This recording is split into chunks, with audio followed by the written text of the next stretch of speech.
दोस्तों, आज के ज़माने में भी सर्जरी करना कितना मुश्किल है, पर आज से 2600 साल पहले तो इसकी कल्पना भी नहीं की जा सकती। आज से 2600 साल पहले एक फेमस इंडियन फिजिशियन हुआ करते थे, जिनका नाम था महर्षि सुश्रुता।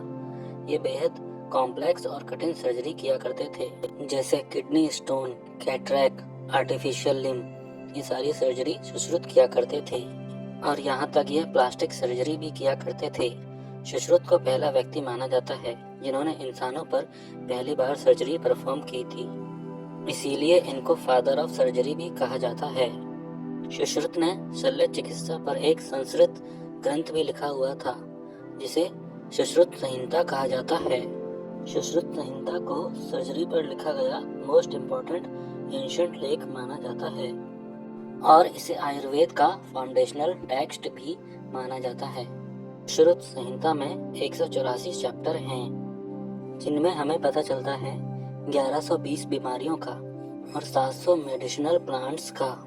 इसके अलावा बहुत से सर्जिकल इंस्ट्रूमेंट भी दर्शाए गए हैं। 8वीं सदी में सुश्रुत के इस महान किताब को किताब शाह सुन अल हिंदी के नाम से अरबी भाषा में ट्रांसलेट भी किया गया है। महर्षि चरक ये भी एक इंडियन फिजिशियन थे और 200 ईसा पूर्व इनका जन्म भारत में हुआ था। सुश्रुत के बाद ये दूसरे महान एंशिएंट फिजिशियन हुए। इनकी शिक्षा तक्षशिला में हुई थी। चरक को पहला फिजिशियन माना जाता है जिसने डाइजेशन, मेटाबॉलिज्म और इम्यूनिटी के कॉन्सेप्ट को सबके सामने रखा। महर्षि चरक ने भी अपनी एक किताब लिखी थी जिसका नाम है चरक संहिता। इसे आयुर्वेद की एनसाइक्लोपीडिया माना जाता है। अगर हम भारत के इतिहास को देखें तो भारत का इतिहास एक बेहद ही गौरवशाली इतिहास रहा है।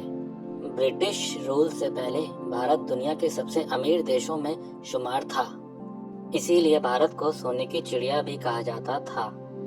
भारत एक सोने की चिड़िया था और उसके पास एक बहुत सारा धन था, इसीलिए दूसरे देशों के हमलावरों ने कई बार भारत पर आक्रमण किया था उसकी दौलत को हथियाने के लिए।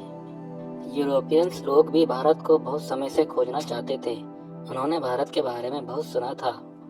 भारत की मैसिव वेल्थ की वजह से ही यूरोपियंस लोग भारत को खोजना चाहते थे। उनमें बहुत चाहत थी भारत को खोजने की और इसी चाहत ने अमेरिका की खोज करवा दी थी।